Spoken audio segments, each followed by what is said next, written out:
नमस्कार, स्वागत है दोस्तों आपका। कल की क्लास में हमने वेदांत दर्शन की शाखाएं पढ़ी थी, तो उसी को हम रिकॉल कराते हैं। आज हम संविधान सभा की प्रमुख समितियों को ट्रिक के माध्यम से, यानी कि शब्दों के सेंस के माध्यम से याद करते हैं। ये कोई ट्रिक नहीं है, बल्कि शब्द में एक फीलिंग निकलती है, एक भाव निकलता है।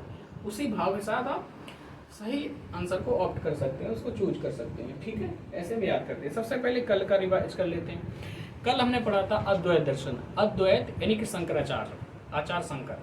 अद्वैत यानी दो की बात नहीं हो रही, एक की बात नहीं हो रही, तो शंकर जी यानी कि तीन नेत्र हैं उनके। ठीक, अगला था आपका रामानुज। रामानुज कौन सा? विशिष्टाद्वैत, यानी कि राम के अनुज जो थे विशिष्ट थे कितने? दो, लक्ष्मण और भरत। तो राम और अनुज, राम के अनुज यानी कि छोटे भाई।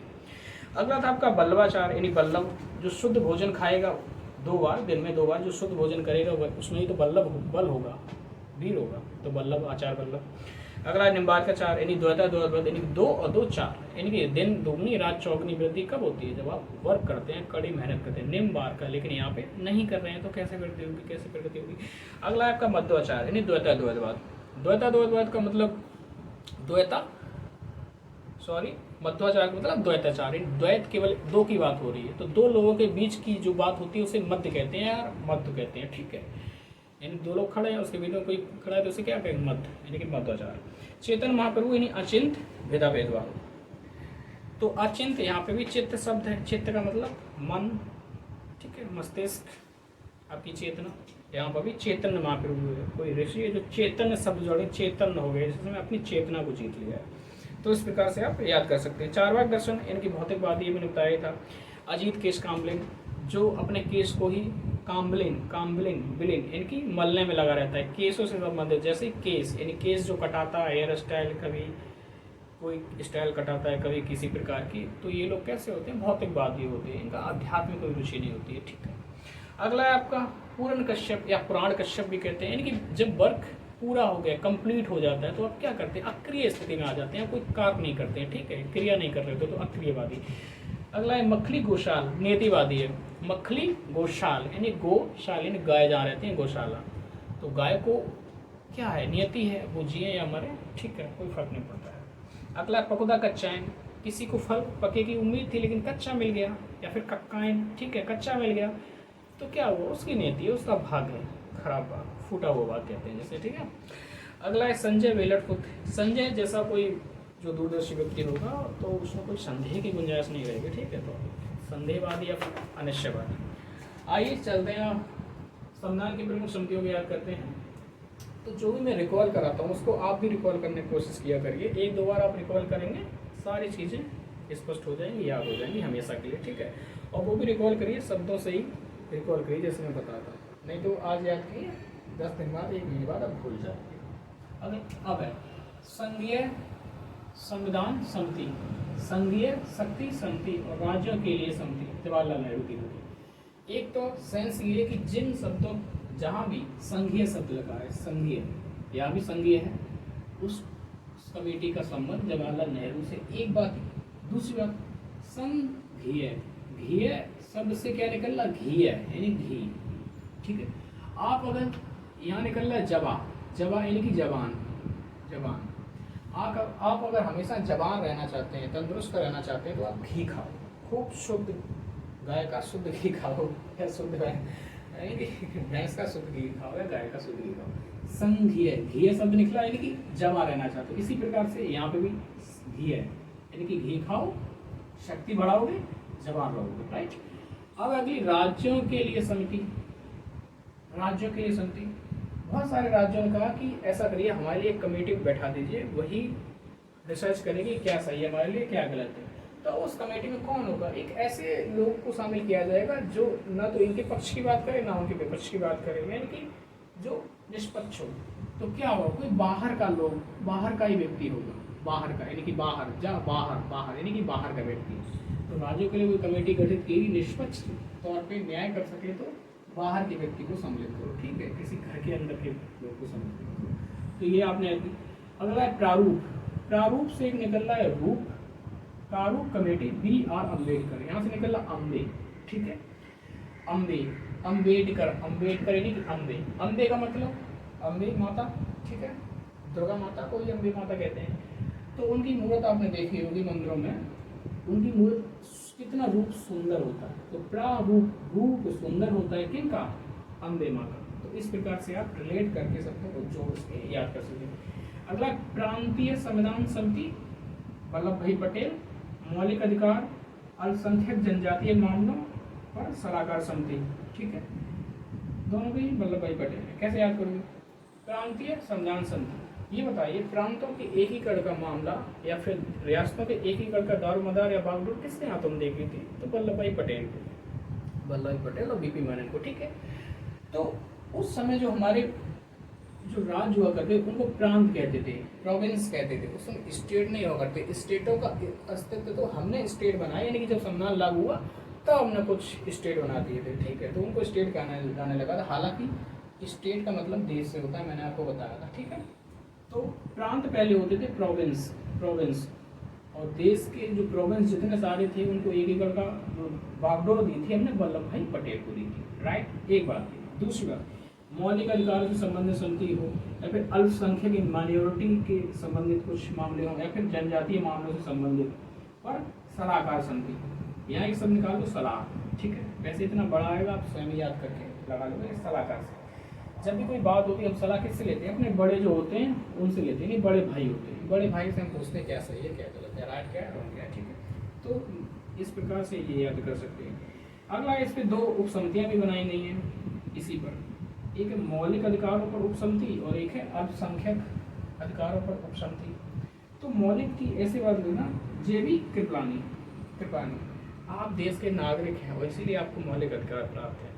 तो मौलिक अधिकार प्राप्त होना सच में एक बहुत राज्य की कृपा है। राज्य जो स्टेट है वो आप पे कृपा कर रहा है, आप पे दया कर रहा है, ठीक है, इसीलिए आपको ये सारे मौलिक अधिकार प्राप्त है। नहीं तो आप जाके देखिए नॉर्थ कोरिया में जाइए, ठीक है, जरा भी आपने कोई बात की उड़ा दिया जाएगा, या फिर चाइना में जाइए या फिर कोई भी ऐसा साम्यवादी देश है वहाँ जाइए, तानाशाही मिलेगी, आपको कोई मौलिक अधिकार नहीं मिलेगा। तो ये कृपा ही है, कृपलानी, कृपा है किसकी, स्टेट की, तो उसने आपको मौलिक अधिकार दी। तो जे बी कृपलानी यानी कृपा शब्द निकलते हैं मौलिक अधिकार, ठीक है। अल्पसंख्यक, अल्पसंख्यक नहीं माइनॉरिटी निकालिए, माइनॉरिटी, और यहाँ पे Mukherjee M, H C Mukherjee और माइनॉरिटी ऐसे रिलेट करिए, इनमें कन्फ्यूजन हो तो ऐसे ही करिए, अल्पसंख्यक माइनॉरिटी एच सी मुखर्जी यानी कि एम, और ये तो मैंने याद कराया दिया, हो जाएगा करना, सॉरी खांसी हो गई। अगला है प्रक्रिया नियम समिति, ठीक है, फिर झंडा समिति आई, फिर वित्त और स्टाफ समिति है, फिर एक संचालन समिति है। इन सभी को कौन है, डॉक्टर राजेंद्र प्रसाद। कैसे याद करेंगे, पहला है प्रक्रिया नियम। आपको पता है कोई प्रक्रिया हो उससे संबंधित नियम बनाने का अधिकार किसे होता है, तो सीधी बात है राजा को होता है, राजा ही सभी नियम बनाता है। कहते हैं ना माहेश्मती का, यानी माहेश्मती मेरा आदेश ही शासन है, कहती थी ना। तो प्रक्रिया ये नियम कौन बनाते हैं, राजा बनाते हैं, इनकी राजेंद्र, इनकी राजा, यहाँ से राजा शब्द है, राजेंद्र में अंतर्निहित है राजा, अगर इंद्र की बात हटा दो तो, ठीक है। या फिर दूसरा तरीका ये है कि आपको पता है कि जो विभागों का बंटवारा होता है उसके बाद विभागों से संबंधित नियम बनाने की शक्ति राष्ट्रपति के पास होती है। और आपको पता है भारत का पहला राष्ट्रपति कौन था, क्योंकि संविधान सभा की जो प्रमुख समितियों की बात हो रही तो सीधी सी बात है पहले राष्ट्रपति की बात होगी, तो राष्ट्रपति कौन था, डॉक्टर राजेंद्र प्रसाद। तो इस प्रकार से आप याद कर सकते हैं नियम बनाने की शक्ति किसमें होती है, राष्ट्रपति में होती है, तो डॉक्टर राजेंद्र प्रसाद, या फिर राजा से रिलेट कर सकते हो, राइट। झंडा समिति, आपको पता है किसी भी राज्य को राजा को जानना है, वहाँ का राजा कौन, उसका प्रतीक क्या होता है, झंडा होता है। बहुत सारे झंडे मिल जाते हैं तो आप पता कर सकते हैं कि वहाँ का राजा कौन है। पहले की बात कर रहे हैं, अभी तो क्या लोकतांत्रिक राज होने लगे, पहले की बात कर रहे हैं। तो झंडा प्रतीक होता है राजा का, ठीक है। वित्त और स्टाफ, वित्त मतलब रुपया पैसा, स्टाफ यानी कर्मचारी, पूरी कर्मचारी व्यवस्था है, पूरा राजस्व है, इसके शीर्ष पर कौन होता है, सबसे ज़्यादा कंट्रोल किसका होता है, शीर्ष पर, अंततः अंतिम कंट्रोल तो आपका राजा ही होता है, ठीक है। पहले राजा ही होता था जिसका रुपयों पर, और जो पूरा स्टाफ है, पूरी सेना है, उसकी जो मशीनरी है, प्रशासन पूरा कंट्रोल होता था, केंद्रीकृत होता था पूरा। संचालन, हर चीज़ का संचालन कौन करता है, राजा ही करता है, हर चीज़ का जो भी संचालन करना है। तो इस प्रकार से ये सारी राजेंद्र प्रसाद से संबंधित कमेटियाँ। अभी कार्य संचालन, इसमें याद रखना संचालन लगा है तो आप ये मत कहना राजेंद्र प्रसाद है, इसमें कार्य भी लगा है। संचालन तो राजा करता है, राजा में प्रचार, लेकिन कार कौन करता है? कार यानी काम राजा तो नहीं करता ना, काम करते हैं राजा के नीचे जो अधीन रहते हैं, जो मुंशी जैसे लोग होते हैं। तो कार संचालन समिति KM मुंशी से हो जाएगी, ठीक है, मुंशी जैसे लोग। अगली आवास समिति या फिर झंडा सदन समिति, आवास समिति और सदन समिति, ठीक है, ऐसे समझ लीजिए आवास है या फिर वो सदन है जहाँ बैठे लोग आवास में बैठे।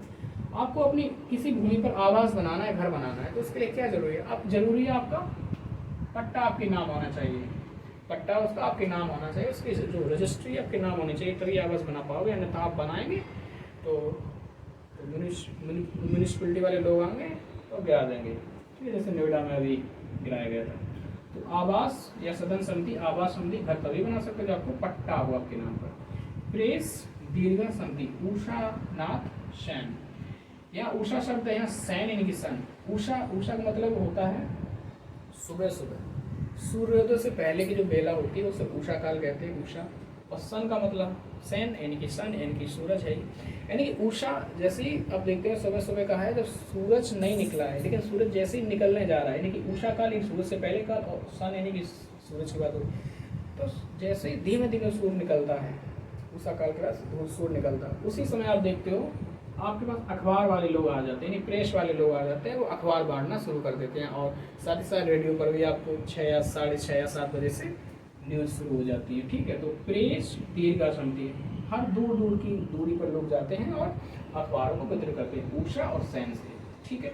और एक और नाम ना उषा नाथ सैन, एक ऐसा नाम भी आता है राष्ट्रीय आंदोलन होने से पहले में जब क्विट इंडिया मूवमेंट चल रहा था। नागरिकता पर प्रदर्शन दे, देखिए आपके पास किसी राज्य की किसी भी स्टेट की नागरिकता है, सिटीजनशिप है, तो ये अपने आप में एक किसी वरदान से कम नहीं है, ठीक है। क्योंकि आपने देखा होगा, आप एक मूवी बनी थी अमेरिका हॉलीवुड की मूवी है, एक व्यक्ति होता है जो एक देश से आता है, सारे डॉक्यूमेंट उसके पास बैड डॉक्यूमेंट होते हैं, लेकिन जैसे ही उस जहाज से उतरता है उस समय तक उसके डॉक्यूमेंट गायब हो जाते हैं, खो जाते हैं, किसी प्रकार से उसके पास नहीं रहते। अब क्या हुआ, वहाँ से आया था, वैध आया था, तो उसको जेल में भी नहीं डाल सकते, राइट, अवैध नहीं था, इलीगल नहीं था, क्योंकि वहाँ पे सारी स्कैनिंग चेकिंग सारी की गई थी। उसके बाद जब यहाँ उतरा, यहाँ पे इस पे डॉक्यूमेंट है नहीं, अब क्या हुआ, डॉक्यूमेंट है नहीं तो उस देश में भी नहीं जा सकता है जहाँ से आया था, नहीं भेजा जा सकता है। दूसरा, यहाँ पर भी हम अंदर नहीं ले जा सकते हैं, तो फिर क्या वो अगले अपने जीवन के 30 से 35-40 वर्ष जो वहीं पे जो हवाई अड्डा था वहीं पे पास एक झोपड़ी सी बना दिया गया था, एक छोटा सा घर सा बना दिया गया था, वहाँ रहा था। तो उसके ऊपर एक मूवी बनी है, काफ़ी रोचक मूवी भी है, और उससे समझ में आती है बात है कि नागरिक होना किसी भी देश में और किसी देश का नागरिक ना होने का अपना क्या दर्द होता है। तो नागरिकता पर प्रदर्शन थी, तो वरदान है, वर्दाचारी, वरदान है, वर्दा से वरदान। तो इस प्रकार से आई होप आपने सारी कमेटियों को याद करने का प्रयास किया होगा, शब्दों को रिलेट करके फैक्टों को याद करिए, इस प्रकार से आपको सारे फैक्ट याद हो जाएंगे, ठीक है। तो ये हमारी एक प्रकार की फैक्ट की एक सीरीज चल रही है, जिसके तहत जीएस के जितने भी सब्जेक्ट है उससे संबंधित जितने भी फैक्ट ऐसे हैं जो याद नहीं होते हैं, मैं उनको शब्दों को जोड़कर हम आपको वो सारी चीज़ें वो याद करा दें, ठीक है। नमस्कार, जय हिंद।